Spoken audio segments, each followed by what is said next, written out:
प्यारे विद्वान साथियों, मैं नीरज कुमार विश्वास आपके इस अपने यूट्यूब चैनल मेंशन एजुकेशन में आपका स्वागत है। तो चलिए हम आज बात करने वाले हैं क्लास 10th 2024 में जो एग्ज़ाम देने वाले हैं उनके लिए काफ़ी महत्वपूर्ण प्रश्न है। जैसा कि हम 1 से लेकर के 40 तक हम प्रश्न फर्स्ट वीडियो में कर चुके थे, आज हम पार्ट 2 पर बात करेंगे जिसमें 40 से लेकर के 80 तक के सभी महत्वपूर्ण प्रश्न रहेंगे। तो चलिए समय नहीं गंवाते हुए हम लोग क्वेश्चन पर बात करते हैं। चलिए आपके सामने पहला नंबर प्रश्न आ चुका है। 41 नंबर प्रश्न कह रहा है पुष्प का कौन सा भाग जो है आपका फल बनता है। तो यहाँ पर ऑप्शन नंबर आपका डी करेक्ट आंसर है। अग्नाशय बनता है, डी अंडाशय बनता है, D is the right answer हो जाएगा। चलिए नेक्स्ट प्रश्न की हम लोग बात करेंगे। 42 नंबर प्रश्न कर रहा है लिंग गुणसूत्र का एक पूर्ण जोड़ा पाया जाता है। लिंग गुणसूत्र का एक पूर्ण जोड़ा जो है किसमें पाया जाता है? पुरुष और स्त्री दोनों में पाया जाता है। ऑप्शन नंबर यहाँ पर सी करेक्ट आंसर है, पुरुष और स्त्री। चलिए और आपको बता दें पुरुष में एक्स जो है, पुरुष में क्या होता है वह एक्स वाई होता है और स्त्री में एक्स एक्स गुणसूत्र होता है, याद रखना है। चलिए नेक्स्ट प्रश्न कह रहा है, अगला प्रश्न कह रहा है 43 नंबर प्रश्न कह रहा है मानव शरीर के किसी सामान्य कोशिकाओं के गुणसूत्र कितने जोड़े होते हैं? अगर जोड़ा के रूप में हम लोग बोलेंगे तो 23 जोड़े होते हैं। कितने जोड़े होते हैं? 23 जोड़े होते हैं। कितने यहाँ होगा जोड़े, कितने जोड़े होते हैं? तो 23 जोड़े होते हैं। अगर पूछे कितनी संख्या है तब बोलेंगे 23 दूना 46 और ऑटोसोम की संख्या बोलेगा तो 22 दूना 44 हो जाएगा, याद रखिएगा। ठीक है, चलिए नेक्स्ट प्रश्न की हम लोग बात करते हैं। अगला प्रश्न कर रहा है निम्न में से कौन से समूहों में से केवल जैव निम्नीकरण पदार्थ है? तो 44 का ऑप्शन नंबर यहाँ पर आपका क्या हो जाएगा? केक, लकड़ी एवं घास। ऑप्शन नंबर यहाँ पर डी करेक्ट आंसर है। चलिए नेक्स्ट, नर युग्मक और मादा युग्मक के संलयन को, कहने का मतलब नर युग्मक और मादा युग्मक के संलयन को हम लोग क्या कहते हैं? तो निषेचन कहते हैं। इसके फलस्वरूप निषेचन होता है। Option number A correct answer है, निषेचन। चलिए नेक्स्ट प्रश्न अगला कह रहा है हाइड्रा में प्रजनन किस विधि से होता है? तो हाइड्रा में जो प्रजनन होता है वह मुकुलन विधि से होता है। ऑप्शन नंबर यहाँ पर बी करेक्ट आंसर है, मुकुलन विधि। बी इज द आपका राइट आंसर हो जाएगा। चलिए नेक्स्ट प्रश्न की ओर हम लोग बात करेंगे। पराग कोश में क्या होता है? पराग कोश में क्या होता है? तो 47 का ऑप्शन नंबर यहाँ पर डी करेक्ट आंसर है। पराग कोश में परागकण होता है। Option number D is the right answer हो जाएगा। ठीक है, चलिए नेक्स्ट प्रश्न की बात करेंगे। मुकुलन द्वारा अलैंगिक जनन जो होता है वह किस में होता है? मुकुलन द्वारा अलैंगिक जनन जो होता है वह किस में होता है? 48 का ऑप्शन नंबर यहाँ पर क्या हो जाएगा? बी करेक्ट आंसर होता है, यीस्ट में होता है। B is the right answer हो जाएगा। चलिए नेक्स्ट प्रश्न की ओर हम लोग बात करते हैं। ठीक है, द्विखंडन होता है तो द्विखंडन किस में होता है आपका? तो द्विखंडन जो होता है अमीबा में भी होता है, पैरामेशियम में भी होता है, लेशमानिया में भी होता है। इनमें से सभी, ऑप्शन नंबर यहाँ पर डी करेक्ट आंसर है, इनमें से सभी होता है। D is the right answer हो जाएगा। चलिए नेक्स्ट प्रश्न की बात करेंगे। फूल में नर प्रजनन अंग होता है। फूल में जो है नर प्रजनन अंग क्या होता है आपका? तो पुंकेसर या पुमंग होता है। Option number A correct answer है। Option number A is the right answer हो जाएगा। नेक्स्ट प्रश्न अगला कह रहा है अंडाणु निषेचित होता है। अंडाणु जो है किसमें निषेचित होता है? तो फैलोपियन नालिका में, फैलोपियन ट्यूब में निषेचित होता है। ऑप्शन नंबर यहाँ पर सी करेक्ट आंसर है। नेक्स्ट, शुक्राणु बनता है। शुक्राणु बनता है तो 52 का option number A correct answer है, वृषण में बनता है। ए इज द राइट आंसर है, आपका क्या हो जाएगा? वृषण। नेक्स्ट प्रश्न की ओर हम लोग बात करते हैं। अगला कह रहा है पुष्पी पौधे में अलैंगिक जनन किसके द्वारा होता है? पुष्पी पौधे में अलैंगिक जनन जो होता है वह फूलों के द्वारा होता है। Option C. नेक्स्ट, निम्नलिखित में से कौन सा एक लिंगी पादप का उदाहरण है? तो यहाँ पर पपीता एक लिंगी पादप का उदाहरण है। ऑप्शन नंबर यहाँ पर सी करेक्ट आंसर है। नेक्स्ट प्रश्न की ओर हम लोग बात करेंगे। 55 निम्न में से कौन सा मानव में मादा जनन तंत्र का भाग आपका नहीं है? तो मादा जनन तंत्र का भाग आपका शुक्र वाहिका नहीं है।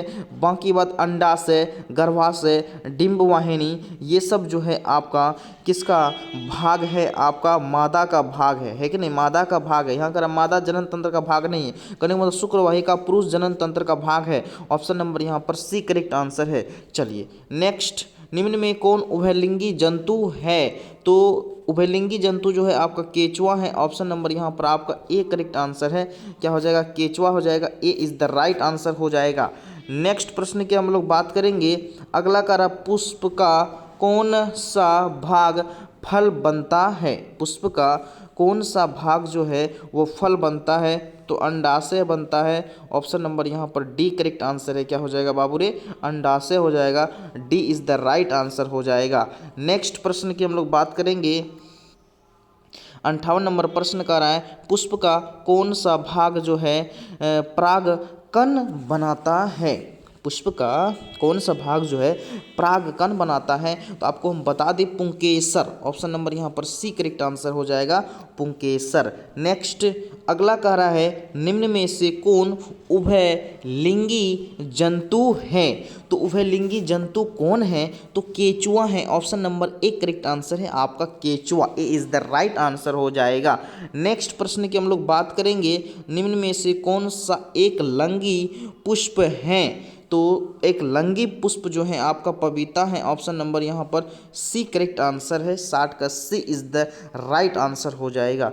नेक्स्ट प्रश्न की हम लोग बात करते हैं, किसमें बाह्य निषेचन होता है? तो किसमें बाह्य निषेचन होता है? तो आपको पता होगा मेढक में जो है आपका बाह्य निषेचन होता है। Option C. नेक्स्ट स्पायरोगायरा में प्रजनन किस विधि से होता है? तो यहाँ पर खंडन विधि से होता है। Option number B correct answer यहाँ पर आपका क्या हो जाएगा? खंडन विधि हो जाएगा। B is the right answer हो जाएगा। 62 नंबर प्रश्न। नेक्स्ट प्रश्न अगला 63 नंबर प्रश्न कह रहा है, किस जंतु में लैंगिक और अलैंगिक प्रजनन दोनों होते हैं? तो यहाँ पर आप जवाब देंगे 63 का ऑप्शन नंबर ए हाइड्रा में हो जाएगा। ए इज द राइट आंसर हो जाएगा। नेक्स्ट प्रश्न की हम लोग बात करते हैं।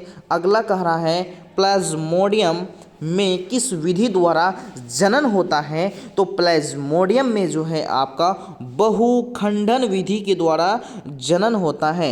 Option B. नेक्स्ट अमीबा में अलैंगिक जनन किस विधि से होता है? तो अमीबा में अलैंगिक जनन जो होता है वह आपका होता है मुकुलन, विखंडन,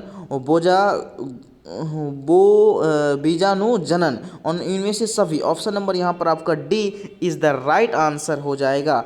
नेक्स्ट प्रश्न कर रहा है, फूल का कौन सा भाग फल में बदलता है? तो आपको पता होगा अंडाशय भाग जो है आपका वही भाग जो है किस रूप में बदलता है? फल के रूप में बदलता है। नेक्स्ट अगला कह रहा है, निम्न में कौन उभयलिंगी जंतु हैं? तो 67 का केचुआ जो है आपका उभयलिंगी में आता है। ऑप्शन नंबर ए आपका राइट आंसर है, केचुआ हो जाएगा। नेक्स्ट प्रश्न की हम लोग बात करते हैं, हाइड्रा में क्या पाया जाता है? तो हाइड्रा में क्या पाया जाता है? तो आपको बता दें 68 का ऑप्शन नंबर डी स्पर्शक क्या पाया जाता है? स्पर्शक। Option number D is the right answer हो जाएगा। नेक्स्ट प्रश्न अगला कह रहा है, निम्न में से कौन सा पुनरुद्भवन का उदाहरण है? तो 69 नंबर प्रश्न का option number A correct answer आपका क्या हो जाएगा? Hydra. Option number A is the right answer हो जाएगा बाबू, हाइड्रा हो जाएगा। नेक्स्ट प्रश्न की हम लोग बात करेंगे, पौधे में जनन अंग कहाँ पाए जाते हैं? तो पौधे में जनन अंग जो है पुष्प में पाए जाते हैं। Option number C correct answer है आपका क्या हो जाएगा? पुष्प हो जाएगा। Option number C is the right answer हो जाएगा। नेक्स्ट प्रश्न की हम लोग बात करते हैं। अगला कह रहा है, इनमें से कौन अलैंगिक जनन की विधि है? तो अलैंगिक जनन की विधि जो है आपका विखंडन, मुकुलन, द्विखंडन, इनमें से सभी। ऑप्शन नंबर यहाँ पर D is the right answer हो जाएगा। नेक्स्ट प्रश्न कह रहा है, डेंगू उत्पन्न करने वाले मच्छर को किस तरह के जल में डेंगू उत्पन्न करने वाले मच्छर किस तरह के जल में उत्पन्न होते हैं, तो आपको चौंकाने वाली बात ये होगी कि नहीं शुद्ध मतलब गंदा जल होगा, कोई भी मच्छर होगा तो गंदा जल नहीं बाबू, डेंगू मच्छर जो होता है शुद्ध जल में ही होता है। Option number B right answer हो जाएगा। नेक्स्ट प्रश्न कह रहा है मलेरिया उत्पन्न करने वाले मच्छर मादा एनोफेलेस किस तरह के जल में उत्पन्न होते हैं, तो 73 का ऑप्शन नंबर यहाँ पर ये हो जाएगा आपका गंदा जल, B is the right answer है। लेकिन डेंगू बोलेगा तो साफ जल होगा, याद रखेंगे। नेक्स्ट प्रश्न कह रहा है नर युग्मक और मादा युग्मक के संयोजन से क्या बनता है, तो जहाँ पर नर युग्मक और मादा युग्मक जब क्रॉस होता है तो वहाँ पर क्या होता है जाइगोट का निर्माण होता है, जिसको हम लोग युग्मनज कहते हैं। 74 का option number A correct answer है, युग्मनज, ए इज द राइट आंसर हो जाएगा। नेक्स्ट प्रश्न कह रहा है प्लेनेरिया में अलैंगिक जनन जो होती है वह किस विधि से होती है, तो आपका निरुद्ध वन से होती है। ऑप्शन नंबर यहाँ पर आपका D is the right answer हो जाएगा। नेक्स्ट प्रश्न, अगला प्रश्न कह रहा है फूल में मादा जनन अंग है, तो फूल में मादा जनन अंग जिसको हम लोग कहते हैं स्त्री केसर बोलिए या जयांग बोलिए, और आप लोग कमेंट करके बताएंगे फूल के नर भाग को क्या कहते हैं। जैसे मादा भाग को स्त्री केसर या जयांग कहा जाता है, उसी प्रकार आप लोग कमेंट करके हमें बताएंगे कि नर भाग को क्या कहा जाता है, ठीक है। और ये आपका आंसर आपके सामने दिया गया है इस पीडीएफ का, ठीक है। इसीलिए आप लोग हम जो प्रश्न बोले उसका कमेंट अवश्य करेंगे, और साथ ही साथ अगर इसको ये पीडीएफ आप लेना चाहते हैं तो जल्दी से इस नंबर पर अपना नाम और जिला का नाम लिख करके व्हाट्सएप पर मैसेज कर देंगे ताकि आपको ये पीडीएफ मिल सके। बेहतरीन पीडीएफ है, और साथ ही साथ आपका नीचे में आंसर भी दिया गया है, और आप खुद से एक बार वीडियो को देखें और उसके बाद घर में आप अपना प्रैक्टिस करें, प्रैक्टिस सेट लगाएं, और आप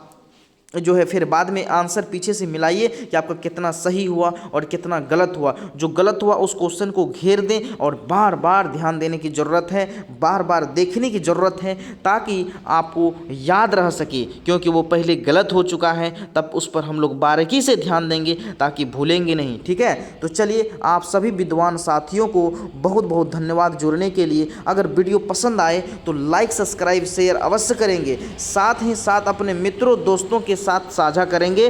चलिए, आप लोगों को बहुत बहुत धन्यवाद।